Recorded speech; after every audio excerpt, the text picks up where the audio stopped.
Kini tibalah saat yang kita tunggu-tunggu, yaitu tausiah agama yang pertama akan disampaikan oleh Kiai Haji Effendi Ahmad SPDI MSOS selaku Wakil Bupati Kayong Utara. Pada beliau kami haturkan. Assalamualaikum warahmatullahi wabarakatuh.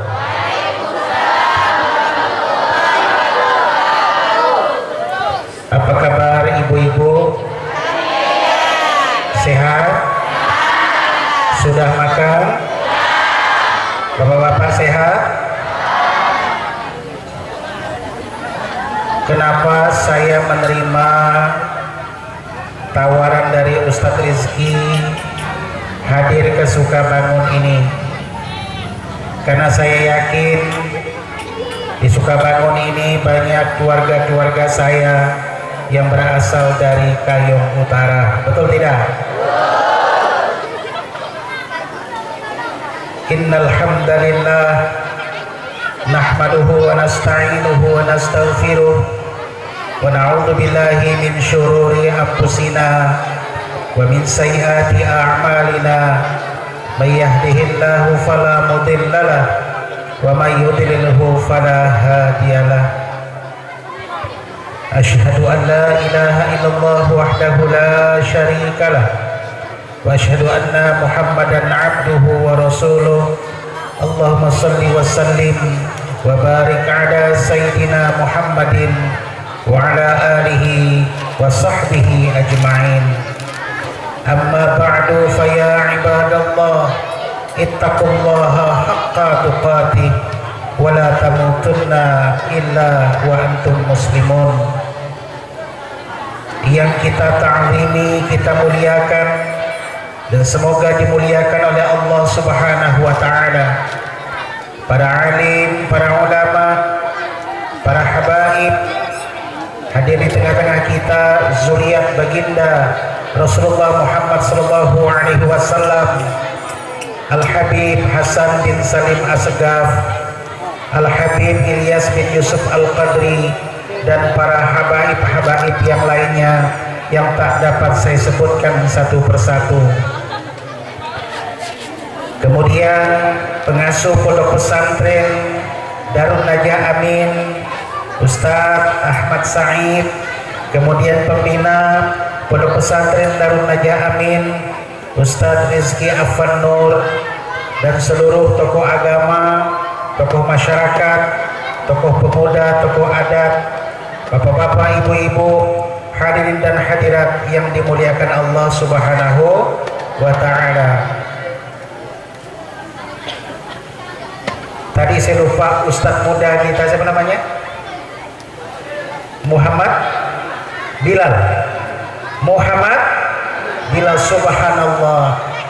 Muhammad Bilal ini adalah nama penghuni surga. Betul tidak? Nabi Muhammad Allah pastikan dan Allah jamin masuk surga. Begitu juga Bilal bin Rabah, keduanya adalah penghuni surga. Kita doakan semoga ustadz muda kita Muhammad Bilal menjadi penghuni surganya Allah Subhanahu wa ta'ala. Amin. Hadirin dan hadirat sekalian yang berbahagia, berkumpulnya kita di majelis yang mulia ini karena kita cinta kepada baginda Rasulullah Muhammad sallallahu alaihi wasallam. Allahumma shalli ala Muhammad. Allahumma shalli ala rasulika sayyidina Muhammad. Allahumma shalli ala rasulika sayyidina Muhammad wa ala ali sayyidina Muhammad. Hadirin dan hadirat sekalian berbahagia, pengorbanan yang kita laksanakan hari ini, yang kita lakukan hari ini tidak sebanding apa yang dikorbankan oleh baginda Rasulullah Muhammad SAW di dalam memperjuangkan agama Islam ini. Ustadz zaman sekarang ini enak, ibu bapak, hadirin dan hadirat sekalian yang berbahagia, ketika datang ceramah disambut dengan hadrah, disambut dengan makanan dan minuman yang enak. Tapi bagaimana perjuangan baginda Rasulullah Muhammad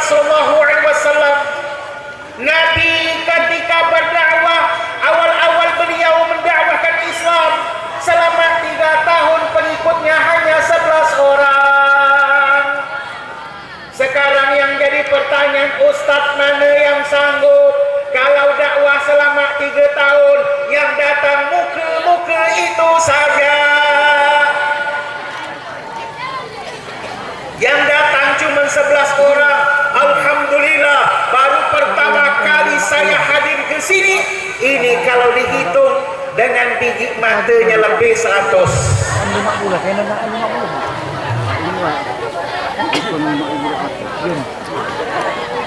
Hadirin hadirat sekalian berbahagia, ketika Rasulullah Muhammad SAW akan meninggal dunia, apa yang beliau pikirkan? Ummati, umatku. Yang Rasul pikirkan adalah umatnya. Kalau orang zaman sekarang ketika akan sakaratul maut, dia akan mengucapkan istriku. Kenapa dia dah? Kenapa? Karena dia udah tua, bininya masih muda. Dia udah tua, bininya masih muda. Dalam pikirannya, alamat dia aku nih, istri aku bakal kena jeragankan oleh orang lain. Kenapa? Karena bapak-bapak cinta dengan istrinya. Tapi tidak oleh baginda Rasulullah. Ketika Rasulullah Muhammad SAW akan meninggal dunia, yang Rasul pikirkan adalah umatnya. Ummati, ummati, ummati, umatku, umatku, umatku. Siapa umat baginda Rasulullah Muhammad SAW? Kita inilah warga desa Sukabangun. Amin. Umat Nabi Muhammad bukan? Umat Nabi Muhammad insyaallah. Karena bapak-bapak, ibu-ibu telah meluangkan waktu hadir pada malam hari ini untuk memperingati Maulid baginda Rasulullah Muhammad SAW. Tadi sudah dibacakan salawat Simtut Duror, kemudian disambung oleh tausiah Ustadz Muhammad Bilal yang sangat luar biasa. Mudah-mudahan Pondok Pesantren Darun Najah Amin akan melahirkan generasi Islam yang soleh dan soleha. Amin. Berguna bagi agama, bangsa dan negara. Ibu bapak, hadirin dan hadirat sekalian yang berbahagia, Rasulullah Muhammad SAW bersabda, "Idza mata banu Adama inqata 'amaluhu illa min thalathin, sadaqatin jariyatin aw ilmin yantanfa'u bi aw waladin salihin yad'u lah." Apabila mati anak cucu Nabi Adam. Siapa anak cucu Nabi Adam? Kita semua ni keturunan Nabi Adam, betul tidak? Nabi Adam berasal dari mana? Dari tanah. Makanya kita kalau mati dikembalikan kepada tanah, betul tidak? Apakah ada umat Islam yang matinya dibakar? Tidak ada, semuanya akan dikuburkan di tanah. Kenapa kita dikuburkan di tanah? Karena kita berasal dari Nabi Adam alaihissalam. Adam alaihissalam berasal dari tanah. Apabila mati anak cucu Nabi Adam, maka putuslah seluruh amal kebajikannya, amal perbuatannya, kecuali 3 perkara. Apa yang 3 perkara itu? Yang pertama, sedekatin jariyatin, adalah sedekah jariah. Makanya ibu bapak kalau ada kelebihan rezeki, sedekah jariah. Sedekahnya ke mana? Ke Pondok Pesantren Darun Najah Amin. Supaya apa? Supaya Pondok Pesantren Darun Najah Amin ini maju dan berkembang, memiliki fasilitas yang hebat, yang nantinya sebagaimana yang saya sampaikan dari awal akan melahirkan generasi Islam yang soleh dan soleha, berguna bagi agama, bangsa dan negara.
pesantren Darul Quran dengan pesantren Babus Sa'adah yang saya pimpin, maka hari ini menjadi pesantren tahfidz Darul Quran Babus Sa'adah. Kenapa kita harus membangun pondok pesantren kalau memang pesantren ini adalah lembaga tertua sebelum Indonesia merdeka? SD, SMP, SMA, perguruan tinggi yang ada di Republik ini melahir setelah Indonesia merdeka. Tetapi pondok-pondok pesantren, terutama yang ada di Pulau Jawa, yang ada di Banjarmasin, rata-rata sebagian besar lahir sebelum 1945. Artinya umur pondok pesantren lebih tua daripada Republik Indonesia ini. Maka jangan pernah remehkan pondok pesantren, ibu bapak, hadirin dan hadirat sekalian yang berbahagia. Jangan takut memasukkan anaknya ke pondok pesantren. Terkait dengan takdir, dengan nasib, dengan aktivitas di masyarakat, itu tergantung dari pribadi masing-masing. Maka masukkan anak ke pondok pesantren. Ketika dia jadi pejabat, dia akan menjadi pejabat yang beriman dan bertakwa kepada Allah Subhanahu wa taala. Ketika dia menjadi pengusaha, dia akan menjadi pengusaha yang beriman dan bertakwa kepada Allah. Ketika dia menjadi pejabat, dia menggunakan kekuasaan yang berada di genggamnya, yang berada di tangannya untuk kemaslahatan umat, untuk membela agama Islam. Intan surullah yansurukum wa yusabbit aqdamakum. Jabatan dan kekuasaan yang ia pegang, ia gunakan untuk menolong agama Allah. Kalau kemudian dia menjadi pengusaha, menjadi orang kaya, maka dia akan menggunakan hartanya untuk di jalan Allah. Dia akan banyak sedekah jariyah. Illa matubnu Adam in qata amaluhu illa min thalathin sadaqatin jariyatin. Yang pertama adalah sedekah jariyah. Kalau kita ingin pahala kita terus mengalir, yang pertama adalah sedekah jariyah. Maka ibu bapak, hadirin dan hadirat sekalian yang berbahagia, alal ada harta, sumbangkan kepada pondok-pondok pesantren, insyaallah pahala kita ngalir. Kemudian yang kedua, ilmin yang tanfa'u bih, ilmu yang bermanfaat yang diajarkan kemudian diamalkan, dan ini juga ada di pondok pesantren. Para kiai, para ustadz, para habaib yang mendharma baktikan dirinya di pondok pesantren ini adalah semata-mata untuk mengamalkan ilmu yang dimilikinya, ilmu dari Allah Subhanahu wa taala, kemudian diajarkan kepada santri-santrinya, dan santri-santrinya akan menyebar di masyarakat untuk membangun peradaban Islam.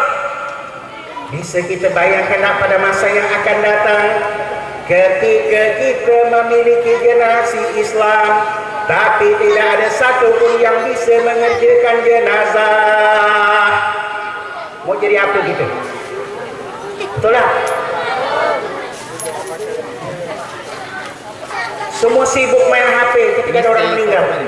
Tidak ada yang baca Yasin, tidak ada yang mentalkinkan, tidak ada yang mensolatkan, tidak ada yang menguburkan. Kenapa? Karena tidak memiliki pengetahuan untuk itu. Ilmin yang tanfa'u bih. Kemudian yang ketiga, awalan sholihin yad'ulah, anak yang soleh yang senantiasa mendoakan kedua orang tuanya. Anak yang soleh yang rajin sholat, yang setiap selesai sholat mengangkatkan tangan kehadirat Allah Subhanahu wa taala.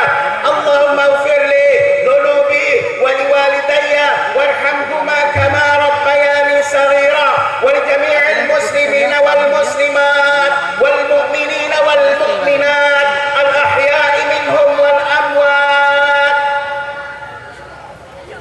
Dan ini ada di pondok pesantren, ibu bapak hadirin hadirat sekalian berbahagia. Anak yang saleh dan salehah yang senantiasa mendoakan kedua orang tuanya, maka ini juga menjadi pahala yang tidak putus-putus. Anak yang saleh mendapatkan pahala dari Allah Subhanahu wa taala. Kedua orang tuanya juga mendapatkan pahala dari Allah Subhanahu wa taala. putus-putus. Ibu bapak hadirin sekalian yang berbahagia, maka jangan pernah menganggap remeh apapun bentuk yang namanya pondok pesantren, karena justru di pondok pesantren inilah insya Allah akan mendapatkan segala ilmu. Apalagi pondok pesantren itu juga menyiapkan pendidikan formal. Man aradad dunya fa'alihi bil ilmi wa man aradal akhirah fa'alihi bil ilmi wa man aradahuma fa'alihi bil ilmi. Barang siapa yang ingin sukses di dunia, maka dia harus berilmu pengetahuan, dan barang siapa yang ingin sukses di akhirat, maka dia harus berilmu pengetahuan, dan barang siapa yang ingin sukses dunia akhirat, maka dia pun harus berilmu pengetahuan. Maka itu ibu bapak, silakan anak ibu bapak sampai sarjana, S1, S2, S3 sampai S-teler. Tapi jangan lupakan mengaji Al-Quran. Jangan lupakan ilmu pengetahuan agama, karena dengan ilmu pengetahuan agama inilah yang akan menolong ibu bapak kalau sudah mati nanti. Kita di dalam kubur selalu merindukan doa dari anak kita yang saleh dan saleha.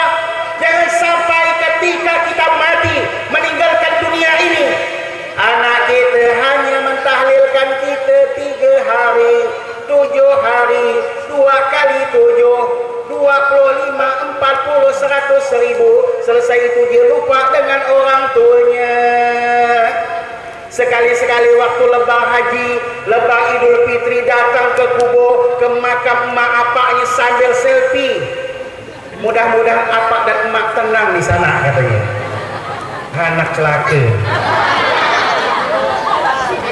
Kau nyuruh aku tenang, tapi kau tak mau bacakan doa, kau tak sholat, kau tak puasa, kau tak zakat, kau banyak duit tidak mau daftar haji dan umroh. Kenapa?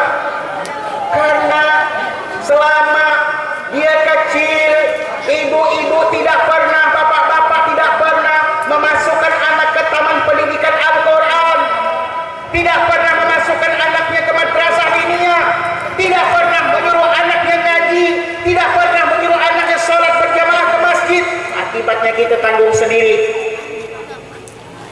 Akibatnya kita tanggung sendiri.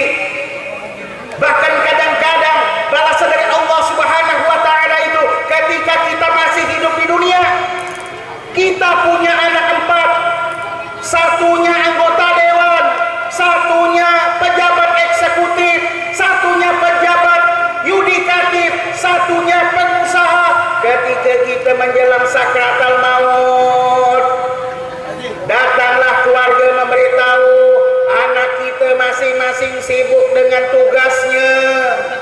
Yang anggota dewan sedang mimpin rapat, yang pejabat yudikatif sedang memimpin sidang, yang pengusaha sedang sibuk dengan bisnisnya, yang eksekutif sibuk dengan mengatur anak buahnya.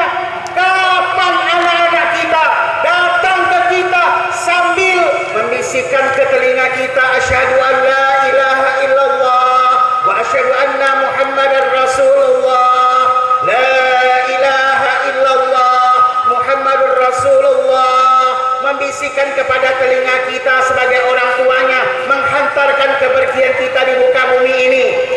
Ibu bapak hadirin hadirat sekalian yang berbahagia, silakan punya anak banyak, tapi paling tidak salah satu di antara anak kita ada yang menjadi penghafal Al-Quran. Kenapa? Karena ketika kita memiliki anak sebagai penghafal Al-Quran, maka anak kita tersebut ketika di akhirat nanti akan memakaikan mahkota berlian, intan berlian di atas kepala kita. Bayangkan ketika kita hidup di dunia ini, pada saat kita akan menikah, terutama ibu-ibu, dipasangkan mahkota, padahal mahkota itu mahkota palsu. Berhias, lengkap di atas kepala tuh. Bahagia enggak, Bu? Bahagia. Apalagi ini yang dipasangkan betul-betul mahkota intan berlian. Kenapa? Karena kita memiliki anak penghafal Al-Quran.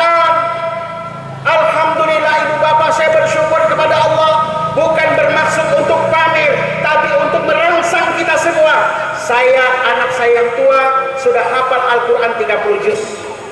Dan hari ini sedang kuliah di Habib Abu Bakar Al-Masyhuri Al-Adadi di Hadramaut, Yaman. Sudah 2 tahun di Yaman, tidak pulang-pulang untuk mengambil S1. Dan mudah-mudahan sampai S2, karena memang niatnya anak saya sampai selesai S2 baru kembali ke Indonesia. Karena itu pondok pesantren yang saya bangun hari ini adalah untuk ketika anak saya kembali ke Indonesia sudah ada medan dakwah. Bagaimana mengembangkan, mensyiarkan Islam, agama yang kita cintai ini. Kenapa? Karena kuntum khairu ummah ukhrijat linnas ta'muruna bil ma'ruf wa tanhauna 'anil munkar wa tu'minuna billah. Kamu adalah sebaik-baiknya umat yang dikeluarkan untuk manusia, mengajak orang berbuat baik, mencegah orang berbuat munkar, dan mengajak orang untuk beriman kepada Allah. Ibu bapak hadirin jelas sekalian berbahagia, segudang kehebatan yang kita miliki di dunia ini, tanpa kita memiliki anak yang soleh, solehah, tanpa kita sendiri banyak beramal beribadah kepada Allah Subhanahu wa Ta'ala, maka kita tergolong orang-orang yang merugi. Allah Subhanahu wa Ta'ala berfirman, wal 'asri innal insana lafi khusrin illa alladziina aamanu wa 'amilus shalihat wa tawassaw bil haqq wa tawassaw bis sabr. Demi masa, demi waktu, kata Allah, sesungguhnya manusia berada dalam kerugian kecuali orang yang beriman. Maka hadirnya kita di majelis yang mulia ini adalah dalam rangka untuk mengecas iman kita. Kenapa? Karena iman kita adalah iman manusia biasa. Al-imanu yazidu wa yanqus, yazidu bit ta'ati wa yanqusu bil ma'asi. Iman kita manusia biasa ini kadang naik, kadang turun. Cara mengeceknya adalah ketika iman naik kita taat kepada Allah Subhanahu wa Ta'ala, tapi pada saat iman turun kita banyak melakukan kemaksiatan kepada Allah Subhanahu wa Ta'ala. Maka ibu bapak, hadirin dan hadirat sekalian yang berbahagia, innamal mu'minuna alladziina idza dzukirallahu wajilat qulubuhum wa idza tuliyat 'alaihim ayatuhu zadatuhum imana wa 'ala rabbihim yatawakkalun alladziina yuqimuna as-salata wa mimma razaqnahum yunfiqun ulaika humul mu'minuna haqqan lahum darajatun 'inda rabbihim wa maghfiratun wa rizqun karim. Sesungguhnya tanda-tanda orang yang beriman itu adalah apabila disebut nama Allah maka bergetarlah hatinya. Allahu akbar, Allahu akbar, Allahu akbar, Allahu akbar. Ketika kita mendengar suara azan, apakah hati kita bergetar atau tidak? Ada tidak keinginan kita untuk melaksanakan sholat? Tapi ketika kita mendengar suara azan, makin terik selimut kita, itu tandanya iman kita sedang turun. Wa idza tuliyat 'alaihim ayatu zadatuhum imana, dan apabila dibacakan ayat-ayat Allah maka bertambahlah imannya. Maka kalau kita mendengar orang baca Al-Quran, terutama pada bulan suci Ramadan, biasa kita habis tarawih, habis witir langsung tadarus. Dengar orang tadarus pusing kepala kita. Dengar orang baca Yasin mabuk kita. Itu tandanya iman kita sedang turun. Wa 'ala rabbihim yatawakkalun, dan kepada Tuhan kita bertawakal. Maka ibu bapak hadirin dan hadirat sekalian yang berbahagia, dalam hidup ini yang paling penting itu adalah tawakal. Karena tawakal itu adalah penyerahan total kepada Allah Subhanahu wa Ta'ala. Setelah dalam hidup ini kita berusaha, setelah kita berusaha, kita berdoa kepada Allah Subhanahu wa Ta'ala, ya Allah, ya Tuhanku, hari ini saya sedang mencalonkan diri sebagai kepala desa. Ya Allah, ya Tuhanku, pada hari ini ya Allah aku sedang mencalonkan diri sebagai anggota dewan. Ya Allah, kalau memang jabatan kepala desa, jabatan anggota dewan ini baik untukku dan untuk kemaslahatan umat ya Allah, maka jadikanlah aku. Tapi justru apabila saya menjadi anggota dewan, menjadi kepala desa, saya malah nambah istri lagi ya Allah. Bu, setuju tak kalau suami kawin lagi? Jadikan dia pejabat. Pasti nambah harta maksudnya, nambah popularitas. Jadi ibu-ibu, yang penting bapak berkabar poligami itu halal. Fankihu ma qabalakum minan nisa masna wa sulas wa ruba'. Wahai laki-laki, nikahilah perempuan itu 2, 3 atau 4. Sadaqallahul adzim. Allah maha Pak Ustaz. Benar kena ayat tuh, betul ayat itu, tapi ada sambungannya. Wa in khiftum alla ta'dilu fawahidah. Tapi apabila kamu tidak mampu berlaku adil, maka nikahlah dengan satu perempuan saja. Setuju? Kalau dah kena menguntungkan dia, tak setuju lah.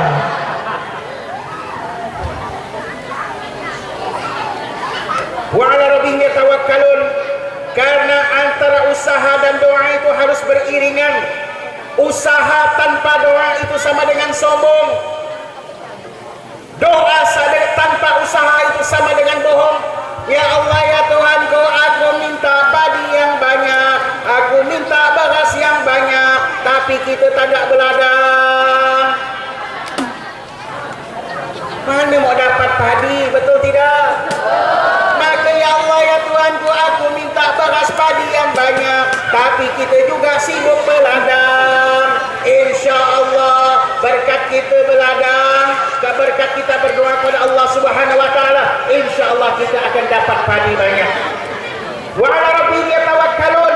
Ciri-ciri orang yang beriman berikutnya adalah orang yang bertawakal kepada Allah. Alladzina yuqimuna shalah. Ciri orang yang beriman berikutnya adalah orang yang mendirikan salat. Berikutnya wa mimma razaqnahum yunfiqun, yaitu orang yang menafkahkan sebagian rezekinya di jalan Allah. Ulaika humul mu'minuna haqqan. Itulah sebenar-benar orang yang beriman. Apa hadiah orang yang beriman? Lahum darajatun 'inda rabbihim. Dia akan memperoleh derajat yang tinggi di sisi Tuhannya. Wa maghfiratun, dan akan memperoleh ampunan dari Tuhannya. Wa rizqun karim, dan akan memperoleh rezeki yang mulia. Ilal ladzina amanu. Kedua, wa 'amilus shalihat, dan dan orang yang beramal soleh. Wa tawassaw bil haq, dan saling nasihat menasihati dalam kebenaran. Wa tawassaw bis sabr, dan saling nasihat menasihati dalam kesabaran. Ibu bapak, hadirin dan hadirat sekalian yang berbahagia, berkumpulnya kita pada hari ini karena kita ingin membalas cinta baginda Rasulullah. Caranya adalah dengan banyak membaca salawat. Innallaha wa malaikatahu yusholluna 'alan nabi. Ya ayyuhalladzina amanu shallu 'alaihi wa sallimu taslima. Banyak baca salawat. Kalau kita cinta kepada Nabi, karena kita berharap mendapat syafaat dari baginda Rasulullah Muhammad sallallahu alaihi wasallam. Kalau para habaib zuriat baginda Rasulullah, insya Allah Rasulullah kenal dengan darah dagingnya.